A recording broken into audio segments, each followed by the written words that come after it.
Am I the a-hole for encouraging my mom not to take care of my dad's affair child if she did not want to? My dad cheated on my mom for years. During his affair, he let me down many times too. He'd plan stuff with me, and if his affair partner was in town or available, he dropped me without a word. So when the truth came out, I was mad as hell with him. My younger sister was more forgiving though, and continued to have a relationship with him. The affair was revealed because the mistress was pregnant, but she lost that baby. They ended up getting married, and 2 years ago had a child together whom I never met. A few months ago, they both died in a car crash that claimed 5 people's lives. A social worker contacted me and my sister to see if one of us would take her in. We were left until last because they wanted other bio relatives first, but none of them wanted her. My sister asked if we could raise her together. I said I was not getting involved and told the social worker I would not raise her. My sister, who is only 19, stepped up, but there were some things that needed to happen first. She dropped out of her college classes. She was working during the day and going to college at night. And she needed to move into a 2-bedroom place instead of the 1-bedroom she was in. She also needed to get some background check done. But she passed. She has the child. And now she's having a hard time with childcare. She knew I wouldn't say yes, so she asked our mom. Begged our mom. She told mom if she loves her, she'll help her. And that she'll start opening her heart up to her little sister who is part of her girls, even if she hates our dad still. My sister laid on a guilt trip to her. Mom said she needed to think, so she called me, told me she didn't want to do it, that she hates the thought of having that child in her home and caring for her. But she knows it will ruin her relationship with my sister if she doesn't. I told her she shouldn't do it. That not only she would not be a good fit for one, but she would also be miserable. And while my sister might not hate her, she could end up resenting them both. She agreed with me and told my sister she would not watch the child. My sister called and asked if I had anything to do with it. I played dumb and said I didn't know what she meant. She said she knew that was a lie because mom was so close to doing the right thing, and suddenly she's firmly no. She called me the C-word, a witch, said I was heartless, that one day she'll tell our little sister everything and will make me face up to my rejection of her and my lack of care for her. I told her I owed the child nothing, and I would not apologize for telling mom to do what she wants. My sister then said I was cold-hearted and cruel, and I don't seem to care about her either. I told her I cannot pretend to care about the child dad created with his affair partner, and that she would rather me stay away. She said it didn't mean I needed to push mom to refuse to help her either, that I was still an ass for that. Am I the a-hole?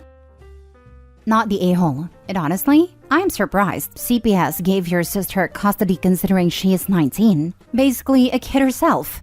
Not blaming your mother in the slightest for not wanting to do anything with the affair child of her ex-husband. Your sister is the one to blame for taking on a kid she wasn't financially ready for. I think they just did everything to keep her with a blood relative. Plus, my sister was willing to fight to take her. If your sister was willing to fight to take her, then she should have been prepared financially and had a proper education to fund having a child. She felt morally obligated to take in your late father's child. Maybe this is her way of still being with her dad? It might be selfish of her to do that, but I don't know. All I know is she took on the responsibility and is now asking your mother for help who did not sign up for this at all. Not the a-hole. You and your mother made a decision that you would not care for the child. Your sister is angry because she assumed that she'd be able to get someone to help her, but she can't. I don't envy her position at all. She's essentially a single mom at 19. And I feel bad for the kid, who needs stability and safety and unconditional love. But she doesn't get to decide right from wrong for you and your mother. And she certainly doesn't get to manipulate your mother into caring for the living representation of your father's betrayal. It's honestly in the kid's best interest that you and your mom don't care for her. Kids are perceptive. They know when they aren't liked or wanted. And she absolutely doesn't need that right now. Anyone who plays the "if you love me you'd" card is almost always a shameless manipulator, and therefore the a-hole. I think my sister assumed we'd change mom's mind once she had taken the child on, or maybe that mom would be willing to help her out fully. She thinks I was wrong for saying no already. This is all making her angrier, because she claims she's our family. I know she's always had a relationship with a child, but I have never even met her, and I don't plan on that changing. I know my sister doesn't like that, but staying away is the right thing. Because, like you said, kids know when they're not wanted. Next story. Am I the a-hole for not being an active grandparent? I, male 47, have a son Jake, male 26, who has his own son Mike, male 5. Jake's mother and I only had a short-term relationship, and it was an accidental pregnancy. To be blunt, I never wanted to be a parent, particularly not at 21. However, Jake's mother did, and it wasn't my decision. Although we have always kept the peace, things have always been icy between us due to that. However, I always tried to do right by Jake. I would have him over other weekend and for a month during the summer. Would do my best to deliver on anything he asked of me. Treated him kindly and tried to be a good father. Then, at a certain point, his mother married a guy Jake hated, and I had him move in with me once he was 13. I won't lie, I wasn't cut out to be a parent. I love Jake, but I just hated parenting. I did it anyway since he was my son. We have a very good relationship, and I've never shirked any responsibility to him. Jake also became a father at 21. However, he was all for it and is happily married to Mike's mother. I also got him into my electrician's union and had him set up on some good jobs. So, he was on much better footing than I was for a child. Back then, we had a long talk, and I told him, Jake, being a parent is a very different life. It is hard, exhausting, and on a day-to-day basis. You don't really get to do what you want to do very much. It will be a very long time before you don't have that kind of responsibility anymore. Then, the conversation turned to how I'd help him. I told him no, I am retiring from parenting. I am turning back to my own life. He has his own home, union job, is engaged, and adult enough to decide to have a baby. He's the adult now. He's the parent. I'll be around, and if there are any emergencies, obviously I'll do what I can. But I won't be an active grandparent. I've largely held to it. I have been doing a lot of travel, I have a girlfriend, hobbies, and to be blunt, I'm doing all the things I didn't get to do in my 20s. Do I see Jake and his family? Yes. However, I rarely agree to babysit. Jake resents that I don't go to Mike's games because they tend to conflict with my weightlifting club, and that I'm pretty hands-off with Mike. Things came to a head last week when Mike had a baseball tournament and I refused to go because I had plans to take scuba class with my girlfriend, which admittedly could be rescheduled. I didn't tell Jake this, but I spent so many Saturdays bored out of my skull watching Little League when Jake was little. I always cheered loudly, was crazy supportive, and never let on that it was like watching paint dry. But this is no longer my responsibility. So I told him, Jake, I spent 20 years parenting. That's enough. He then yelled at me that I am always jetting around playing like a teenager and not putting him first. I told him that no, I wasn't. I did that for 20 years to get him on his feet as an adult. I've done that and can go back to prioritizing my own life. What I am reading from this is that you knew you were not cut out to be a parent. You feel you have done your duty and are now determined to do everything you feel you missed out on. You can do whatever you like, and whether you are the a-hole or not, your actions will have consequences. But only time will tell if you find you regret your actions or not. Indeed, you read it right. I have also considered exactly what you suggest in your last line. Thought very hard about it, in fact. I am far more likely to regret never getting to live my own life if I were to give that up again. You might not be the a-hole, but you're ruining your relationship with your son by essentially saying, I don't care about being actively involved in your life. I've already done the bare minimum expected of me and I won't do more. Do you want him to go no contact with you? Because that's the direction this is heading in. Maybe this will make me the a-hole, but if that's the price, okay. I've spent 20 years putting Jake first and not really having much of a life.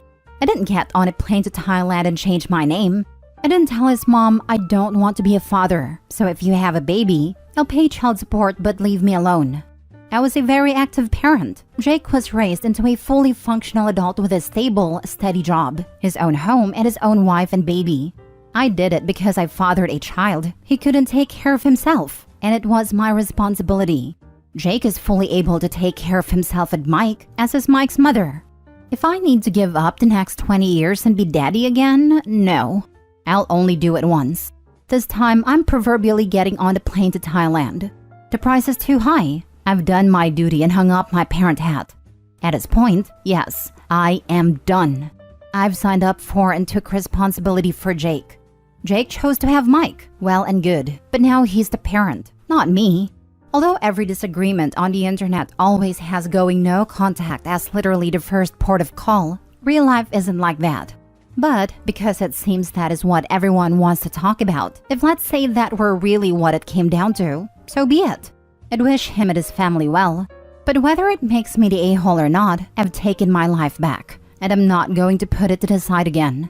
If the choices are I walk off into the sunset or I have to be a daddy again, I'm walking off into the sunset. Nobody has threatened such a thing, nor is anyone talking about it. But this, being the internet, it is the go-to that everyone says immediately. I hope things don't go that way. I don't want them to go that way. But if those are the terms, that will be my choice.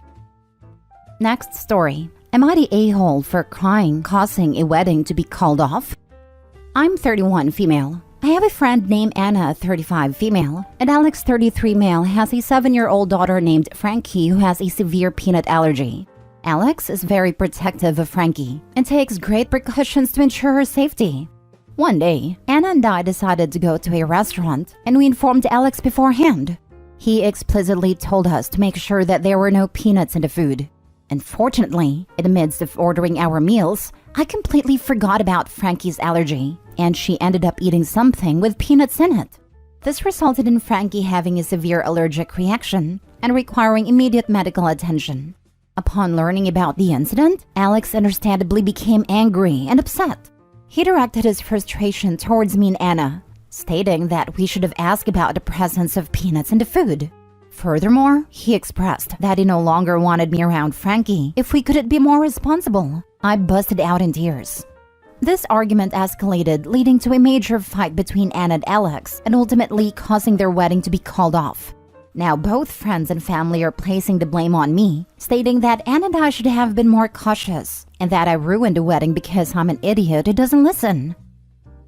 Info. Were you the only one ordering? Could Anna have identified that there was peanut in the food? Why did the argument escalate?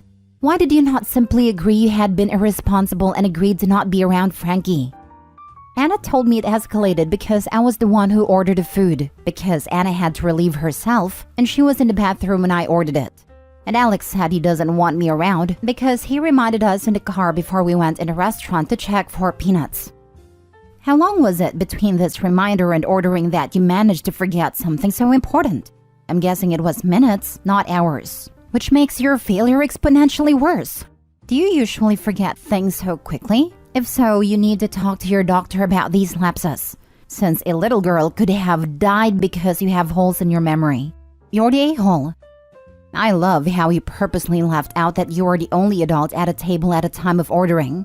You are 31. If you think you can shake off any responsibility with "I just forget" and "I'm not good at listening," you might need to be accompanied by an adult to navigate daily tasks. You're the a-hole. You could have killed that child. Hope he also left out the fact that the dish was Kung Pao chicken. So literally a peanut chicken dish after having been told right before on the phone to not forget about the peanut allergy. Last story. Am I the a-hole for telling my sister's friend I'm married after being widowed for 20 plus years? I lost my wife, Lana, 20 years ago after the birth of our son. Lana and I were childhood sweethearts who saw ourselves growing old together. She was my everything, but during her pregnancy, they discovered she had cancer. And because she was already terminal, she dedicated the final months of her life to giving birth to a healthy son and making sure he and I would be okay. She died hours after he was born. The pregnancy, as well as the delivery, C-section, weakened her significantly, only living long enough to get one photo with him. It was such a painful time, and I always knew I would consider myself married until I pass away as well. This was difficult for my family to understand. I was 26. They felt I was young enough to bounce back fast and remarry and continue life with a new family and new love. But that never held any interest for me. I've never taken off my wedding ring. I've been asked out over the years and I always say no. And if pushed, that I am married, and people rarely ask questions. Over the years, my family have introduced me to women who they think could be the one to change my mind. It is something we have disagreed over. They even asked my son if he wouldn't like a new mommy when he was little, and it resulted in no contact for a while. They eventually apologized. My sister and her husband celebrated 30 years of marriage last month, and they threw a party with family and friends. My sister invited a friend of hers along who I have never met. She started talking to me during the party and mentioned that my sister said we would be perfect for each other and how she was excited for us to spend some time together after the party.